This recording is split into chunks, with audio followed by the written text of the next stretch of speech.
Welcome inside the mind of a one of a kind. Taking a little stroll so I can kind of process a couple videos that I watched. I was listening to Dr. K on Healthy Gamer GG talk about core trauma, and then afterwards I watched another video. I just found Joe Hudson for the first time. He's got some magic for sure. He drops in. He's helping this guy, one of his clients, talk about why he's dissociating and sidestepping his grief, right? And he makes a really fantastic point of like, you've got to go through the emotions. You've got to feel these things. And so I'm kind of stepping on today to, bridge the gap, connect the dots over these two videos that I saw, because yeah, man, core trauma is interesting. It's an interesting dynamic.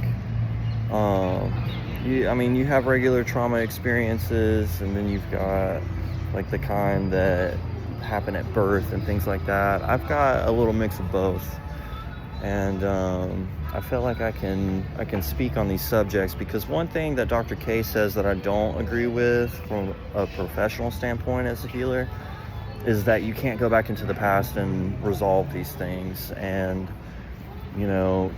from all accounts of the work that I've been doing, especially as a sound healer, right, I'm sitting here and I'm listening to these people like think their way through and talk about these or around these issues, right? Time is non-linear. We've already proven that with physics and quantum physics and string theory, and that's why it shows up in the culture, in all of these movies, like all the Marvel movies, where things they go back in time and they correct the timeline, and the TVA and the Loki holding all the timelines together. And it's an interesting thing because it's convenient for us to look at from an entertainment standpoint, but then when it comes to actually applying it into our lives, we're kind of stepped outside of it for some reason. And so, I'm here to kind of help bring that together into the fold, to help people see like it's one and the same. It's two sides of the same coin, right? And so what we're dealing with is like, our bodies have these bioelectric fields, these electromagnetic fields, right, that have been measured with electrical instruments, right? Different, like voltmeters and EEGs and like all kinds of amazing tools that scientists have been using for, almost like 100 years now to like document and like measure electromagnetic flux, which in my opinion it's reverse. It's actually magnoelectric flux, because it's the magnetism itself, which to me, what I can gather from everything that I've studied, especially through sound, through acoustics, through audio engineering, because that's my first wheelhouse as a lover of music, sound, magnetism is the mechanical force, the pressure of sound moving through a medium. Like, it is a byproduct of the function, the verb sound. And that's something that people don't understand is sound, that we think of it in terms of a noun, but sound is actually a verb. It's an action. It's a thing that is doing something to affect whatever. And as far as I'm concerned, all of reality, because that's where we get into string theory, because string theory is all about vibration. It's all about wiggles of energy. Everything in the universe vibrates and wiggles, right? So it's just so interesting to me that we can have these concepts and these tools and this knowledge at our disposal, and we can think about it outside of ourselves, but when it comes to our real world experience, we're not applying it. The biofield, the aura, everybody's like aura farming, right? This is how I'm going to make sense, especially to the Gen Alphs. It's aura is the magnoelectric field that your heart generates by pumping, right? Your heart pumps. It's inducing electrical current because it's generating sound. In the beginning, there was the Word, all right? So if that's the case, if the almighty Om, the big Achu, is what took place first, everything else is a ripple effect from that. So in the case of this core trauma, right, because being somebody who within the first year of his life, in a fit of rage, his father being angry at his mother, throwing a chair at the wall and ricocheting and hitting me on the lip and causing the scar that you can't necessarily see. Let's get a little closer. Bam, there it is. Boop. And then 20 years later, like the nerve and the tooth decaying, dying from the inside out to the point where I had to have it pulled. Like, that's a core trauma. And then all the subsequent awful things that my dad would ever say to me to emotionally put me down and play these like mind games, you know, because he was caught up in his own trauma, and it was just this reverberating effect. Our voice has power. Our voice creates our reality. Why? Because it is sound. And so that's why you'll see Joe Hudson, the way that he talks is very compassionate, it's very soft, it's very quiet. It's almost hard to hear, to be honest, even though he's recording off of a, what is it, the SM7B. Fantastic dynamic microphone. But just, yeah, crank up the volume, guys. All you YouTubers out there, crank up your gain, because I love you, I love your channels, but it's just not translating in the headphones. Coming back to the core trauma, these things can be resolved. They can be fixed outside of the mind, because a lot of people are thinking about it.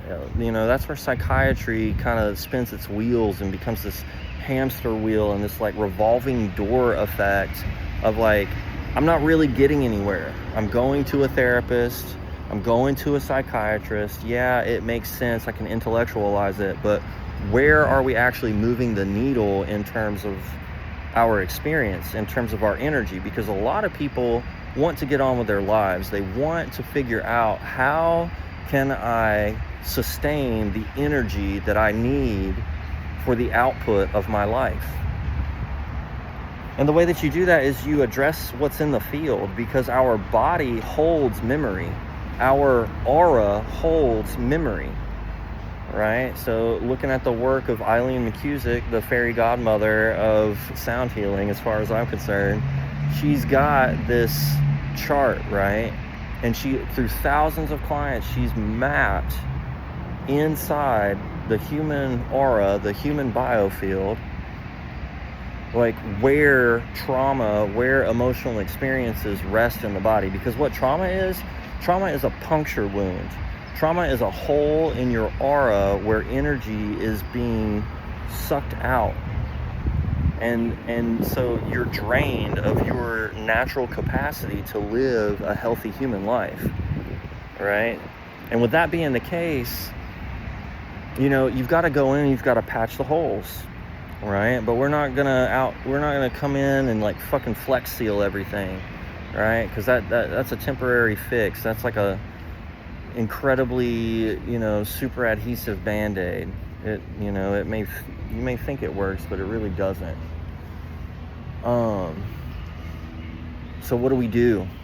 Well, if our heart, which is pumping and generating a low frequency hum, a sound, to then create the field that can be measured like 6 feet minimum within the human body, like outside of the human body, you can measure these things. You can measure the biofield, and it's 6 feet minimum, right?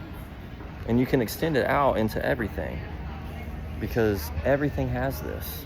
Everything's got it. All life, dude. All life. These beautiful little plants, dude. They have an aura. They have a biofield that we can all connect with. And I'm seeking to help educate people and to tap into their personal power, to understand that everything that's around us is created by us from the mind, right? We're going to use sound to fix that.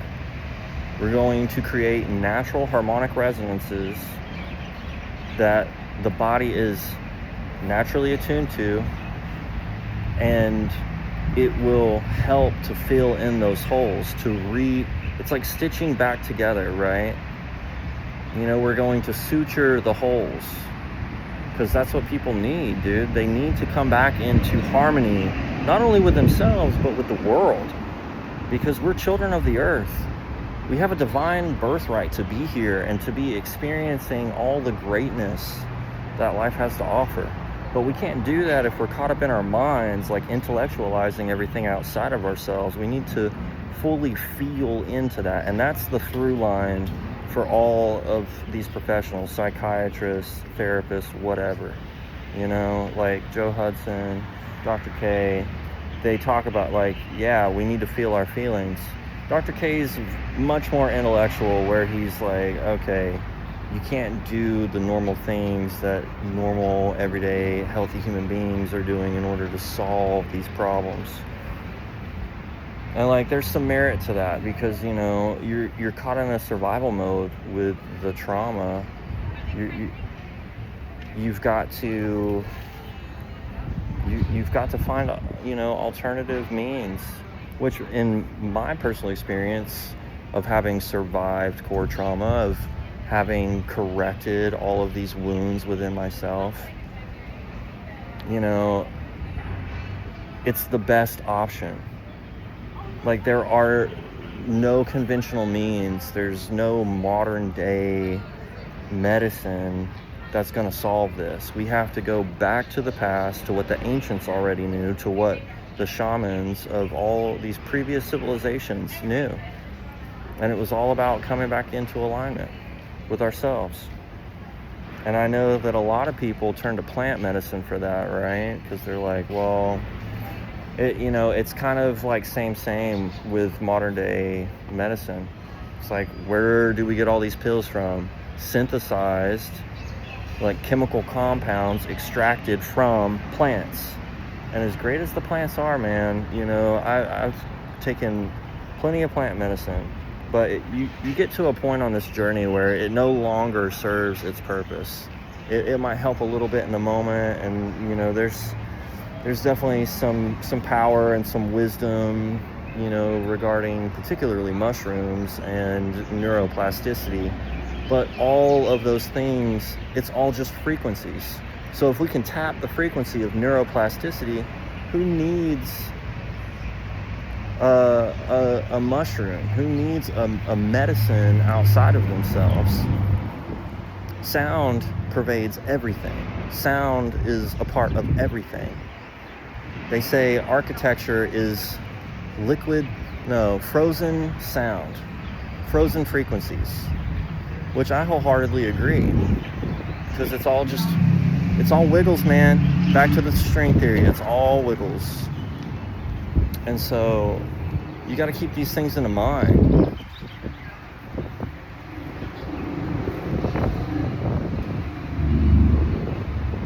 All the sacred geometry is just like a 2D slice, like how they cut up cadavers, right? And you've got like this 2D perspective, this 2D plane. The best person I know who's been sharing this knowledge is Baseforge. If you want to check out Baseforge, I'll throw down some links to all the things that I'm referencing in this video, but he's on one, man. He understands it, because when I was in college, nobody told me these things, even as an audio engineer. The 2D graphs and like the waveforms and everything, like these like ups and downs and like XY axes representations, it's all two-dimensional depictions. It's Paper Mario of a 3D image. You know, sound moves in terms of like a bubble. You got to think about it three-dimensionally, right? Like it's a bubble. It's emanating, the pebble hits the water and it ripples outward, but spherically. That's what sound's always doing. The sound emanating from my voice right now, it's not a straight line. It's moving out in every direction through every vector around me in this space. And then it's bouncing off of all these objects, and it's either being absorbed based on the coefficient absorption, which is, just a bunch of nerd speak that I don't want to get lost in, but or it's being reflected because of lack thereof, right? And then that's why we have things like echo and reverberation and all these cool time-based effects. Like I've spent more than half my life understanding these things and learning how to apply them and think about them in different ways. And it was originally because I loved music, right? But it's taken a very interesting turn because I understand, like, the world needs healing, and I sidestepped my ego for a bit. And even still, like, art therapy exists, music therapy exists. Why? Because these are frequencies. Even light is a smaller frequency spectrum of the larger range of sound. Don't have to take my word for it. Look it up. Hypersonic sound works. Faster than light travel exists. Thank you, sound. How else do you think it's going to get here? Sound travels instantaneously in some cases. You've got delay and you've got buffer rates and latency and things like that, but that's because there are forces, there are barriers, there are resistors of the energy. And, it's the ever shrinking game of audio engineers to be finding, like, ways to reduce latency between all of that. And that's when the energy is more dense because it's moving through a material that doesn't naturally or easily resonate or carry the sound, right? So, coming back to the core trauma stuff, time is non-linear. We can move across time with several different modalities. I'm using stone medicine, which is not only practiced by Taoists. They did a great job of documenting everything, but even the Egyptians before them understood sound. South America has all of these, thanks to LiDAR scans, we're finding thousands of ancient sacred geometric structures, pyramids, ziggurats, embedded all over South America, Guatemala. There's a lot of amazing stuff being found because the technology is improving, and then it begins to prove what the ancients already knew. So this is not the first time that we've been here or come into these understandings. And so what we have to do is reacquaint ourselves, re-educate ourselves with what is evident, what is repeatably discoverable and repeatable. Didn't really work, sorry guys. But what can be replicated again and again. You can't argue with sound, and anytime somebody is saying awful things, they're vibrating at a frequency that is not giving them a lot of resonance with nature. That's the problem. And that's because there's noise in their signal. There's distortions in their sound, right? And that's when we start having destructive things take place on the earth, like war and famine and greed and, destruction. So it's just all about reharmonizing, right? The divine, heaven, peace, calm. These are all things that can be experienced and are just representations of living in alignment and in harmony. So if you're interested in experiencing that for yourself, hit me up. Check out my services. I do offer support in these ways. I offer the training wheels. I give you the nudge, right? So that eventually over time, when you've healed enough to be able to take this power into your own hands because you understand the beauty and the value of it, you can start riding the bike on your own. Because, I'm one person. I'd love to help heal 7 billion people. But the state of the world right now, it's so distracting, it's so difficult, and I can't reach everyone. But what I can do is I can give everyone the tools and the necessary training for them to be able to do this themselves. You have to prioritize self-care in this day and age. Otherwise, you're going to wither and wilt. So, choice is yours. Check it out. Smooches.